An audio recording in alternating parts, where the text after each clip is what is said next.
Hello everyone, welcome to Logic Skill Foundation. आज का हमारा टॉपिक है आईसी इंजन, है ना। आईसी इंजन क्या होता है उसके बारे में जानेंगे। इंटरनल कंबशन इंजन क्या होता है ना। और उसमें क्या क्या पार्ट्स लगे होते हैं, वह किस तरीके से काम करता है ना। पेट्रोल इंजन क्या होता है, डीजल इंजन क्या होता है, उसके बारे में हम लोग डिटेल्स में जानते हैं। इंट्रोडक्शन। तो हीट इंजन क्या है? एक ऐसा मशीन है जो हीट एनर्जी को मैकेनिकल वर्क में कन्वर्ट करता है। और हीट एनर्जी इंजन को कहां से मिलता है? फ्यूल को बर्न करके। पेट्रोल या डीजल को जला के हमें हीट एनर्जी मिलता है। उस हीट एनर्जी से वो पिस्टन को पुश करता है, पिस्टन नीचे की ओर जाता है, वो ट्रांसलेटरी मोशन को फिर क्रैंकशाफ्ट रोटरी मोशन में करता है। उसके बाद ट्रांसमिशन सिस्टम की मदद से हम चक्का को घुमाते हैं। अब हीट इंजन में क्या आता है? दो प्रकार के होते हैं, एक इंटरनल कंबशन इंजन और एक external combustion engine. Internal combustion engine क्या होता है? जिसमें फ्यूल को इंजन सिलेंडर के अंदर जलाया जाए, है ना। जैसे कि diesel engine, petrol engine, gas engine. जैसे हम लोग नॉर्मल देखते हैं पेट्रोल इंजन या कोई भी कार देखते हैं या बाइक देखते हैं, उसमें क्या हमें दिखता है कि पेट्रोल या डीजल कहाँ चल रहा है? नहीं दिखता है। वो हो गया इंटरनल कंबशन इंजन, क्योंकि उसमें इंजन सिलेंडर के अंदर में फ्यूल को जलाया जाता है। पर दूसरा होता है external combustion engine. External combustion engine क्या है? जहां फ्यूल को इंजन सिलेंडर के बाहर जलाया जाए, है ना। वर्किंग सिलेंडर जो है उसके बाहर जलाया जाए, मतलब फ्यूल जलते हुए हमें दिखे, है ना। जैसे कोयला से जला के हम ट्रेन को चला रहे हैं, है ना, या भाप से किसी इंजन को चला रहे हैं, तो वो एक्सटर्नल कंबशन इंजन हो गया, जिसमें हमें भाप, पानी को उबाल रहे हैं तो वो भाप बन रहा है, वो चीज दिखेगा, है ना। स्टीम इंजन या कोल इंजन, ये सब एक्सटर्नल कंबशन इंजन में आता है। नेक्स्ट है मेन कंपोनेंट आईसी इंजन का, cylinder block. Cylinder block main component होता है ना। ये क्या हो गया? मेन ब्लॉक ऑफ इंजन, एक मेन ब्लॉक इंजन है ना। इसमें क्या बना हुआ रहता है? हर एक पिस्टन के लिए एक्यूरेट उसके शेप का, तो पिस्टन जिस साइज का रहेगा उसके अनुसार से सिलेंडर भी उसी सेम साइज का होना चाहिए, है ना। उसमें इतना गैप होना चाहिए कि पिस्टन बिना उससे रगड़ खाए हुए उसके सिलेंडर पे आराम से ऊपर नीचे स्लाइड कर सके, है ना। और उसके बीच में जो गैप रहता है, उस गैप को गैस लीक होने से बचाने के लिए ही हम पिस्टन रिंग का इस्तेमाल करते हैं। नेक्स्ट है हमारा इंजन सिलेंडर ब्लॉक में क्या क्या रहता है? क्रैंकशाफ्ट रहता है ना। अगर कैमशाफ्ट नीचे लगा हुआ है, मतलब रॉकर आर्म और पुश रॉड का इस्तेमाल किया गया है, तो कैमशाफ्ट लगा हुआ रहता है। पिस्टन हो गया, है ना, और अदर इंजन के पार्ट्स हैं, वो सब सिलेंडर ब्लॉक में लगे रहते हैं। सबसे ज्यादा और इम्पोर्टेंट होता है वो उसमें इंजन ब्लॉक में आपका water jacket, water cooled engine के लिए ना वाटर जैकेट बना हुआ रहता है, क्योंकि वहीं पे पिस्टन का पेट्रोल या डीजल जल रहा है, वहां पे तापमान बहुत ज्यादा रहता है, और तापमान बहुत ज्यादा रहता है तो वहां पे सबसे ज्यादा गर्म भी उसी जगह को रहता है। उस जगह के तापमान को हमेशा एक लिमिट में कंट्रोल करने के लिए या उसके तापमान को कम करने के लिए वाटर का इस्तेमाल करते हैं, कूलेंट का इस्तेमाल करते हैं, जो उस एरिया के हीट को अपने साथ ले जाके बाहर रेडिएटर में जाके वो ठंडा होता है ना। और कंटिन्यूअस ये सर्कुलेशन चलता है ताकि इंजन ब्लॉक के तापमान को एक लिमिटेड लेवल तक बना के रखे, है ना। जो मटेरियल सिलेंडर ब्लॉक को इस्तेमाल बनाने के लिए इस्तेमाल होता है वो ग्रे कास्ट आयरन होता है या एल्यूमिनियम का और एलॉय इस्तेमाल होता है ना। ये एक्चुअल में एक सिंगल कास्टिंग के थ्रू बनता है, मतलब सारा पार्ट्स एक सिंगल कास्टिंग के थ्रू बनता है। नेक्स्ट है हमारा मेन इंजन सिलेंडर ब्लॉक का फिगर है ना। अगर कार रहेगा तो इस टाइप का सिलेंडर ब्लॉक रहता है ना। वहीं हम लोग मोटरसाइकिल में जो देखते हैं वो इस शेप में और इस साइड का सिलेंडर ब्लॉक रहता है। सिलेंडर ब्लॉक में ये फिन बना हुआ रहता है, फिन बना हुआ रहता है ना, ताकि ये क्या रहता है, ये हवा से ठंडा होता है। ये इंजन क्या होता है?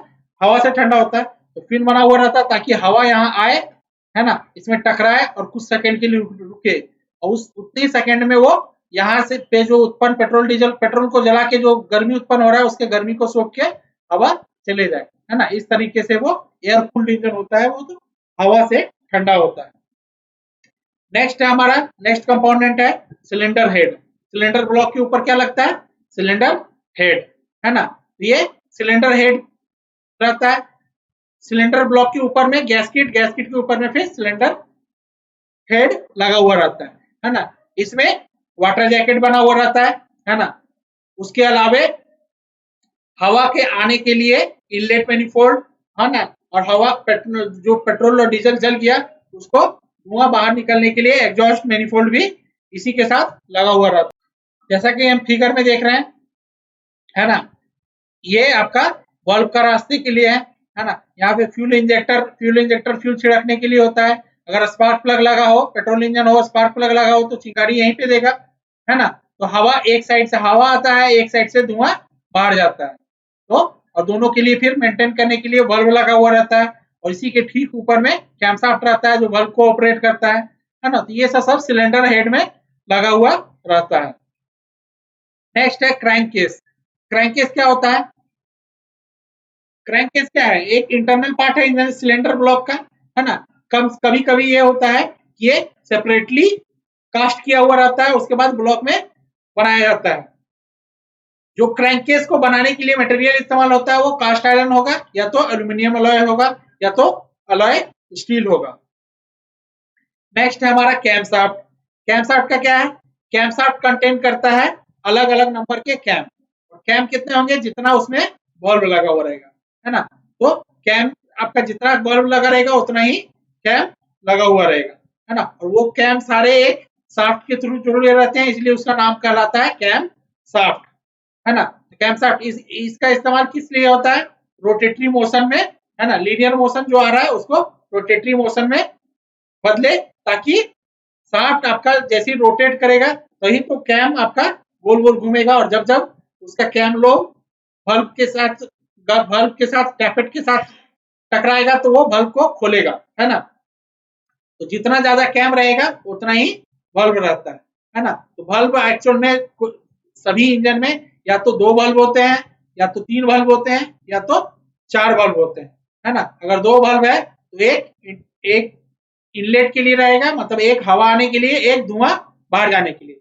अगर 3 बल्ब रहेगा, है ना, अगर 3 बल्ब रहेगा तो 2 हवा आने के लिए, एक धुआं बाहर जाने के लिए।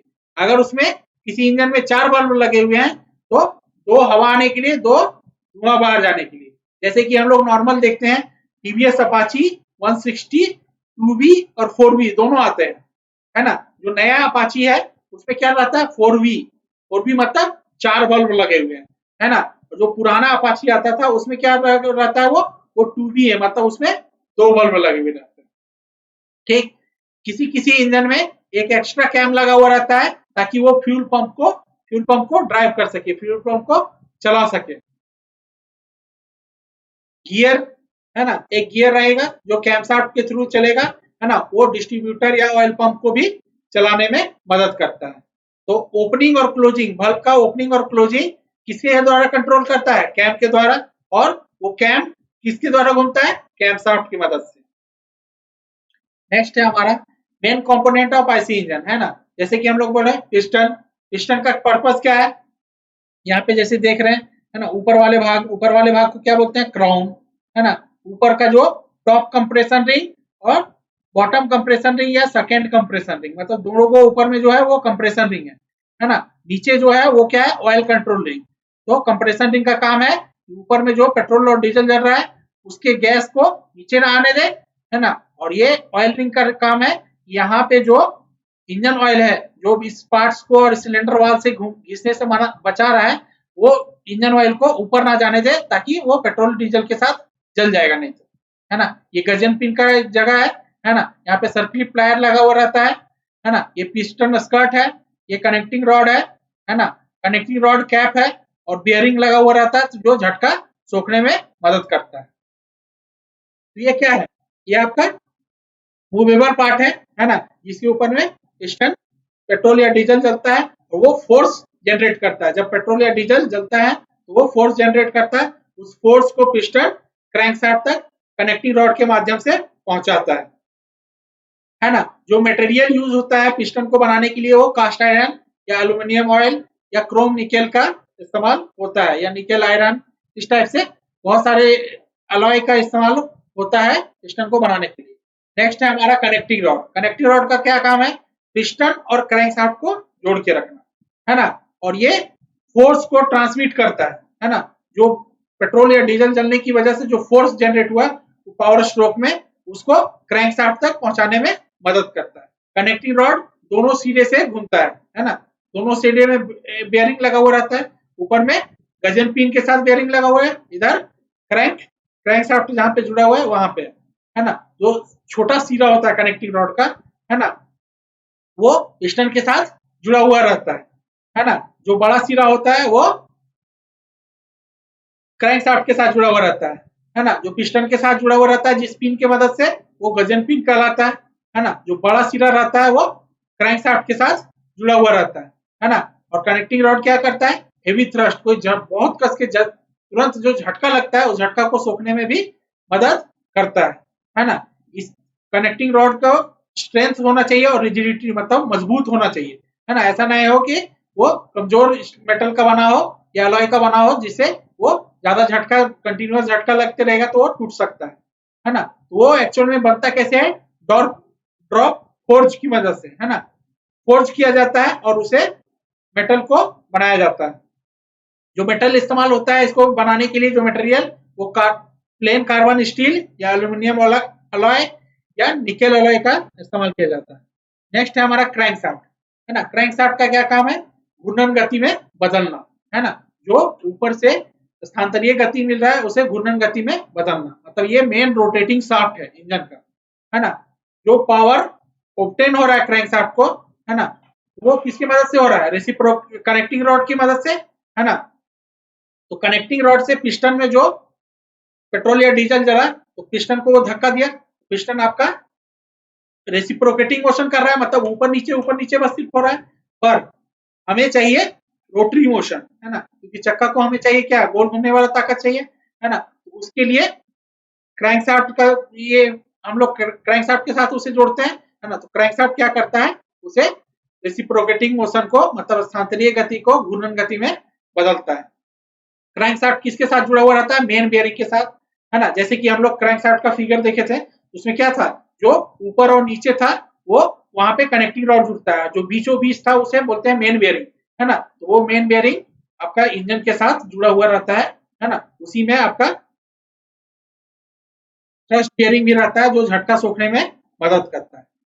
और दो अदर बेयरिंग भी रहता है क्रैंकशाफ्ट में जो सपोर्ट करता है क्रैंकशाफ्ट को जोड़ के कंटिन्यूअस उसको करके रखता है ना।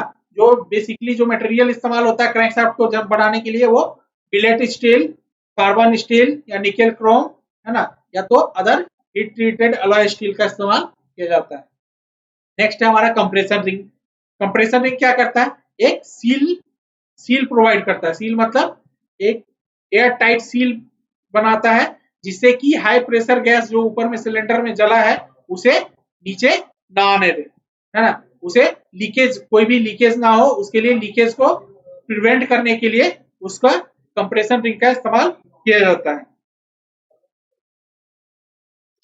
जो भी हाई प्रेशर बन रहा है ना कंबशन चैम्बर में, उसे क्रैंक केस में जाने से प्रिवेंट करता है, उसे बचाता है और कोई भी लीकेज नहीं होने देता है। जो भी पिस्टन होता है, ईच पिस्टन दो कंप्रेसर रिंग के साथ आता है। नेक्स्ट है हमारा ऑयल रिंग। ऑयल रिंग क्या करता है, वाइप ऑफ करता है, मतलब अगर सिलेंडर वॉल में कोई भी इंजन ऑयल है ना, उस पार्ट्स को घिसने से बचाने के लिए जो ऑयल किया है ना, उस ऑयल को वाइप ऑफ करता है ताकि वो ऊपर ना जाए। ऊपर जाएगा तो वो पेट्रोल या डीजल के साथ जल जाएगा है ना। जो भी एक्सेस ऑयल है उसे वापस ऑयल संप में भेजता है ना। उसके लिए अलग ऑयल गैलरी बना हुआ रहता है। जो मटेरियल पिस्टन रिंग को वियर रेजिस्टेंस से और वियर टियर से बचाता है ना, उस टाइप के मटेरियल को इस्तेमाल किया जाता है पिस्टन रिंग को।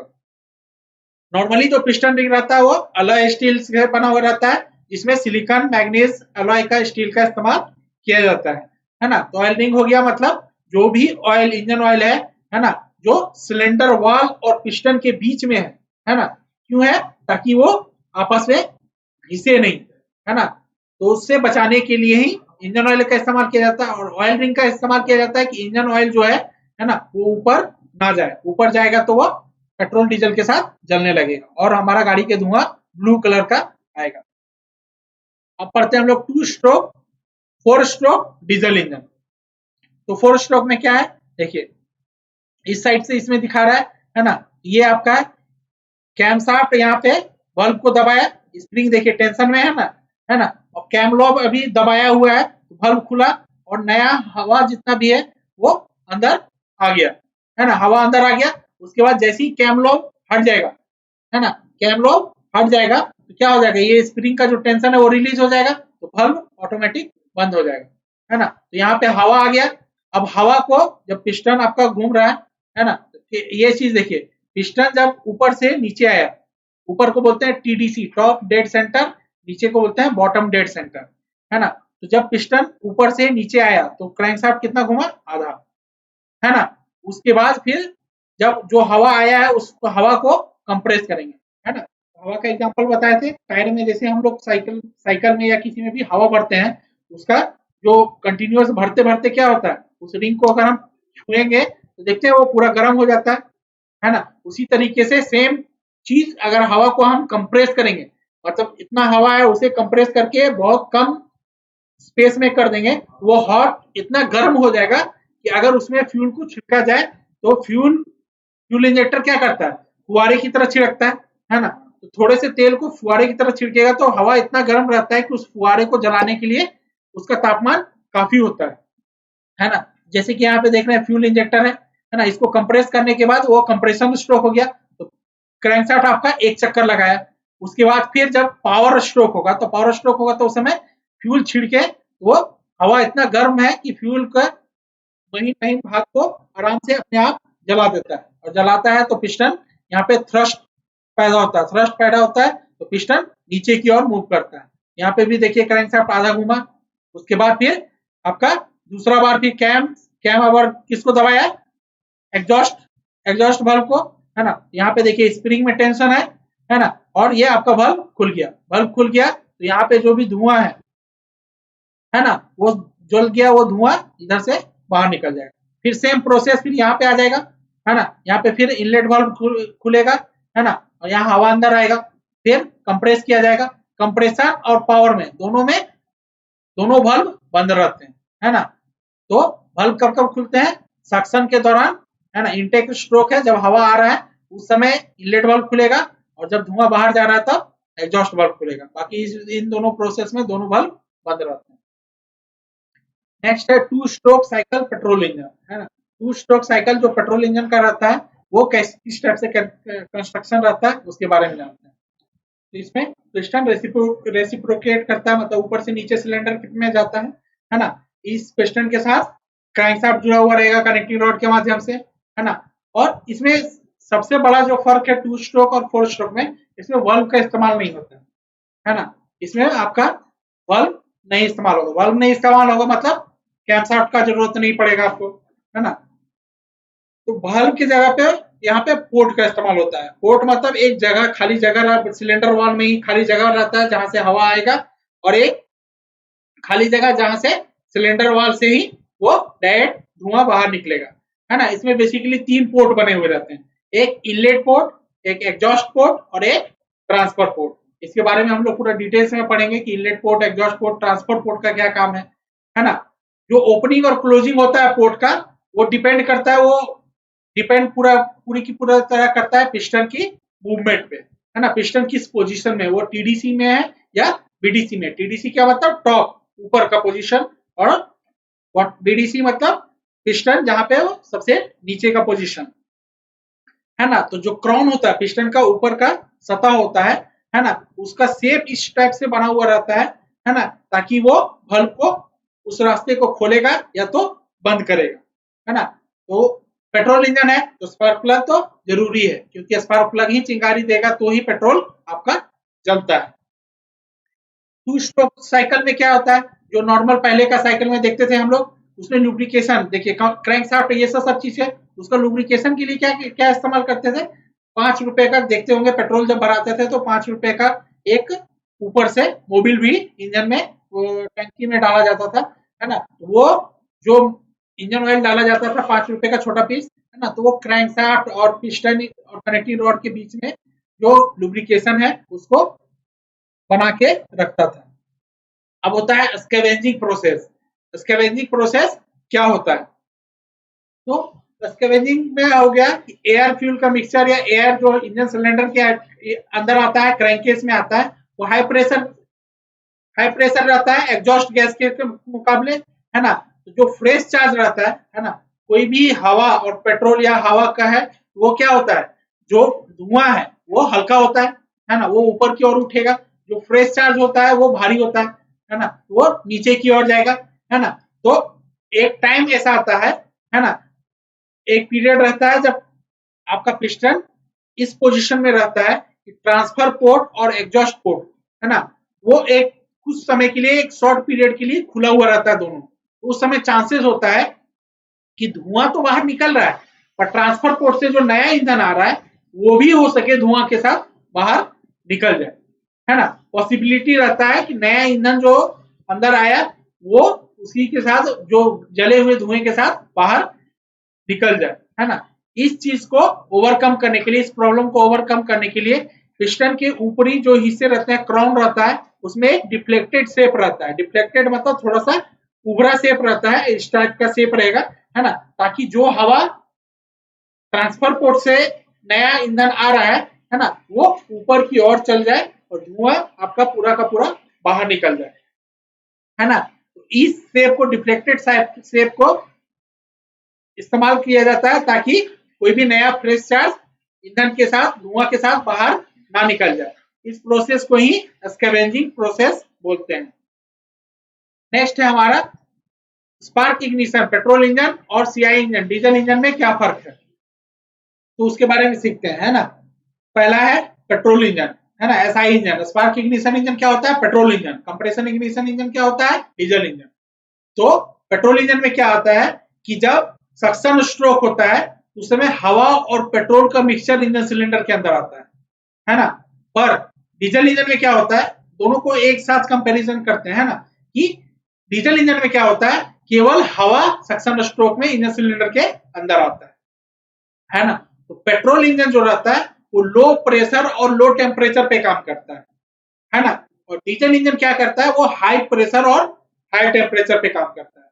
मतलब प्रेशर अगर पेट्रोल इंजन में है वो 6 से 12 बार तक होता है, तो कंप्रेशन इग्निशन में प्रेशर कितना रहेगा, 35 बार से 40 बार तक, है ना। और टेम्परेचर अगर पेट्रोल इंजन में 250 से 300 डिग्री सेल्सियस है, तो डीजल इंजन में टेम्परेचर 600 से 700 डिग्री तक रहता है। मतलब पेट्रोल इंजन कम प्रेशर और कम टेम्परेचर पे काम करता है, डीजल इंजन ज्यादा प्रेशर और ज्यादा टेम्परेचर पे काम करता है।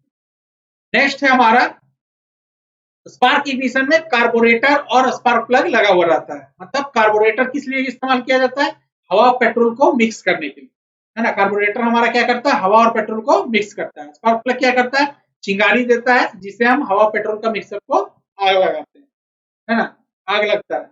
वही डीजल इंजन में क्या होता है, ये फ्यूल इंजेक्शन पंप और फ्यूल इंजेक्टर के साथ आता है ना। फ्यूल इंजेक्शन पंप प्रेशर से फ्यूल फेंकता है और इंजेक्टर फ्यूल को छिड़कता है ना, उसको फुहारे की तरह छिड़कता है ताकि वो गर्म हवा के संपर्क में जैसे ही जाए वैसे ही उसमें आग लग जाए, है ना। तो अब पहले पहले का पेट्रोल इंजन में कार्बोरेटर लगा हुआ रहता था। अब जितना भी BS6 इंजन आता है उसमें क्या होता है, उसमें भी फ्यूल इंजेक्शन लगा हुआ रहता है। और सबसे बड़ा फर्क जो पेट्रोल इंजन और डीजल इंजन को आपको बाहर से देख के बताना है वो है स्पार्क प्लग, है ना। आप ढूंढिए कि स्पार्क प्लग लगा हुआ है अगर उस इंजन में, तो वो पेट्रोल इंजन है। अगर स्पार्क प्लग नहीं लगा हुआ है तो वो डीजल इंजन है ना। वही अगर 2 स्ट्रोक इंजन और एक 4 स्ट्रोक इंजन सामने रख दिया जाए, पूछे पूछे आपसे 2 स्ट्रोक इंजन कौन सा है और 4 स्ट्रोक इंजन कौन सा है, तो सिंपल सा है कि 4 स्ट्रोक इंजन में क्या था, वाल्व लगा हुआ रहता था। वाल्व को खोलने के लिए क्या है, कैम शाफ्ट का हमको जरूरत है, उसमें कैम शाफ्ट का जरूरत पड़ेगा। और 2 स्ट्रोक में क्या है, वाल्व का है नहीं, वाल्व नहीं है तो आपको कैम शाफ्ट का भी जरूरत नहीं होगा। तो देखने में उसका कंस्ट्रक्शन भी सेम आपको पता चल जाएगा कि वो 2 स्ट्रोक है, और इसका कंस्ट्रक्शन में आपको ऑटोमेटिक पता चल जाएगा कि ये 4 स्ट्रोक है ना। तो बाहरी से देखने से अगर आपको 2 इंजन दे दिया जाए, है ना, एक पेट्रोल इंजन और एक डीजल इंजन, है ना, और आपको पूछा जाए कि कौन पेट्रोल इंजन है और कौन डीजल इंजन है, तो आपको ढूंढना क्या है, स्पार्क प्लग, है ना। अगर स्पार्क प्लग उस इंजन में लगा हुआ है तो वो पेट्रोल इंजन है ना। अगर स्पार्क प्लग नहीं लगा हुआ है तो वो डीजल इंजन है। चलिए अब देखते हैं हम लोग फ्यूल कैसे जलता है ना। तो फ्यूल जो जलता है वो कांस्टेंट वॉल्यूम में होता है ना पेट्रोल इंजन में, पर जो फ्यूल इसमें चलता है वो कांस्टेंट प्रेशर में होता है ना। जो फ्यूल बर्निंग फ्यूल होता है वो कांस्टेंट प्रेशर पे काम करता है। इसमें हवा और पेट्रोल का मिक्सचर किसकी वजह से आग लगता है? वो स्पार्क प्लग द्वारा उत्पन्न चिंगारी के द्वारा, है ना। पेट्रोल कैसे जलता है? स्पार्क प्लग द्वारा उत्पन्न चिंगारी वो पेट्रोल और हवा का मिक्सचर को जलाता है ना।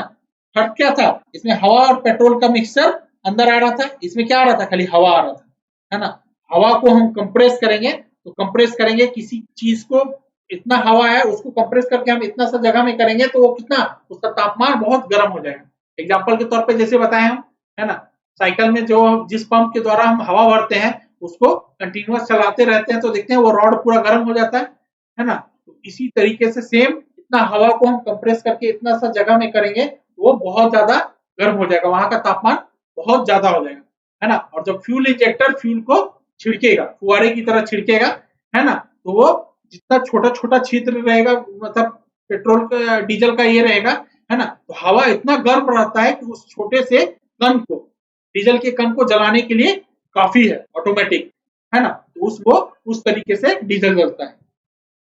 नेक्स्ट है हमारा जो पेट्रोल इंजन होता है वो क्वालिटी गवर्न इंजन होता है ना। क्वालिटी मतलब उसमें क्वालिटी चेक हो ज्यादा मायने रखता है ना। और डीजल इंजन होता है क्वांटिटी गवर्न इंजन।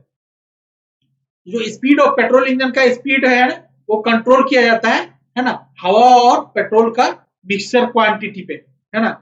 अगर हमको ज्यादा ज्यादा ताकत चाहिए, है ना, ज्यादा स्पीड चाहिए तो क्या होता है, ज्यादा हम हवा के साथ फ्यूल को ये देंगे, है ना, सप्लाई देंगे, और ज्यादा फ्यूल जाएगा तो क्या होगा, ज्यादा कस के ब्लास्ट होगा, ज्यादा कस के ब्लास्ट होगा तो पिस्टन उतनी ही तेजी से नीचे की ओर जाएगा, उतना तेजी से वो क्रैंकशाफ्ट गोल घूमेगा, और क्रैंकशाफ्ट जितना तेजी से गोल घूमेगा उतना ही तेजी से ट्रांसमिशन सिस्टम के अनुसार से चक्का भी घूमेगा।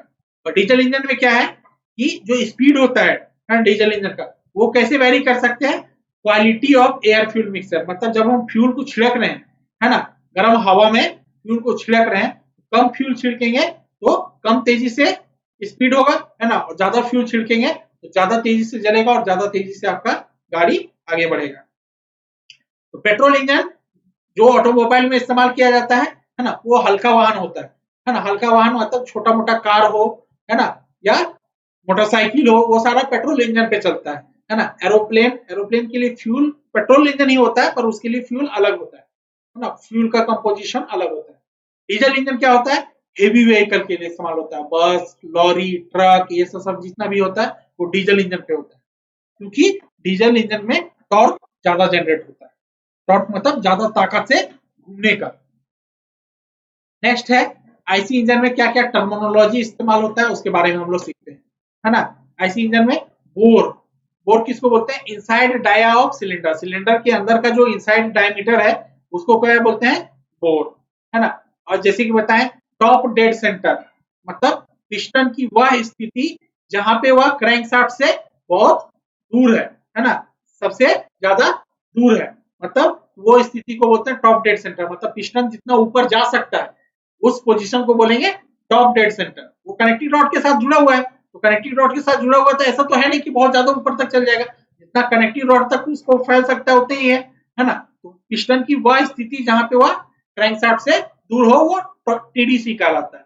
बीडीसी क्या कहलाता है, पिस्टन की वह स्थिति जहां पे वो क्रैंकशाफ्ट के सबसे नजदीक हो, मतलब जितना नीचे वो आ सकता है पिस्टन, वो बॉटम डेड सेंटर कहलाता है। नेक्स्ट है हमारा स्ट्रोक, है ना। स्ट्रोक क्या बोलते हैं, हिंदी में बोलेंगे तो पिस्टन द्वारा तय की गई दूरी, मतलब टीडीसी से बीडीसी ट्रेवल करेगा या बीडीसी से टीडीसी ट्रेवल कराएगा, उसको क्या बोलेंगे, स्ट्रोक, है ना। कंप्रेशन रेशियो, कंप्रेशन रेशियो होता है मैक्सिमम सिलेंडर वॉल्यूम, सिलेंडर में जितना जगह खाली है ना, उसका उसका रेशियो निकालना है कितना से, अगर हम हवा को दबाएं तो कुछ जगह तो खाली है, कुछ बचा हुआ है ना, जो बचा हुआ जगह है उसको बोलते हैं क्लियरेंस वॉल्यूम, है ना। उस क्लियरेंस वॉल्यूम से अगर हम उसको डिवाइड करेंगे, उसका रेशियो निकालेंगे तो वो कंप्रेशन रेशियो बताएगा, ठीक है। सिलेंडर वॉल्यूम, सिलेंडर वॉल्यूम पूरा टोटल वॉल्यूम अगर करेंगे तो होगा स्वेप्ट वॉल्यूम और क्लियरेंस वॉल्यूम, मतलब पिस्टन जहां से जहां तक आया वो हो गया स्वेप्ट वॉल्यूम, है ना, और जितना जगह वो बच गया वो क्या हो गया, क्लियरेंस वॉल्यूम। इसको और स्वेप्ट वॉल्यूम को दोनों को जोड़ेंगे तो क्या आएगा, सिलेंडर का वॉल्यूम आएगा, है ना। तो ये आपका हो गया पिस्टन यहां से यहां तक गया, ये हो गया स्वेप्ट वॉल्यूम। जहां तक कि ये फ्यूल को कंप्रेस करके रखा है वो क्या हो गया, क्लियरेंस वॉल्यूम। तो दोनों को जोड़ देंगे तो वो सिलेंडर वॉल्यूम आएगा। उसके बाद आता है स्वेप्ट वॉल्यूम। स्वेप्ट वॉल्यूम क्या हो गया, जितना पिस्टन मूव कर रहा है, मतलब टीडीसी से बीडीसी की ओर जितना दूर मूव कर रहा है उस वॉल्यूम को क्या बोलेंगे, स्वेप्ट वॉल्यूम, है ना। और क्लियरेंस वॉल्यूम किसको बोलेंगे, जब पिस्टन टीडीसी पे है, टॉप डेड सेंटर पे है ना, तो उसके बीच में जो गैप बचा हुआ है वो क्या हो गया, क्लियरेंस वॉल्यूम। नेक्स्ट है हमारा एक्सटर्नल कंबशन इंजन। जैसे कि हम बोले है ना कि जिस एक ऐसा इंजन जिसमें ईंधन को इंजन सिलेंडर के बाहर जला रहे हैं, मतलब हम ईंधन जहां जल रहा है उस चीज को हम देख सकते हैं। इंजन सिलेंडर के अंदर में वो सील पैक में जल नहीं रहा है ना। जैसे स्टीम इंजन पहले भाप से चलने वाला इंजन होता था, वो चीज हो गया, है ना। या कोयला से चलने वाला इंजन होता था, उसे एक्सटर्नल कंबशन इंजन बोलते हैं, है ना। मतलब इंजन सिलेंडर के वो बाहर जलेगा, जिसमें आप खुद, है ना, भाप को देख सकते हैं, भाप को देख सकते हैं और साथ कोयला जहां जल रहा है, फ्यूल जल रहा है, उसको देख सकते हैं। तो आज हम इंजन के बारे में सीखे, है ना, इंजन के पार्ट्स, है ना, क्या क्या लगे होते हैं, उसमें टर्मिनोलॉजी क्या क्या इस्तेमाल होता है ना, कैमशाफ्ट कैसे काम करता है, फ्लाईव्हील का क्या काम है, क्रैंकशाफ्ट का क्या काम है, पिस्टन का क्या काम है, उसके बारे में सीखे। अगले दिन इंजन से रिलेटेड कुछ दूसरा चीज पढ़ेंगे, है ना। आज के लिए इतना ही, थैंक यू।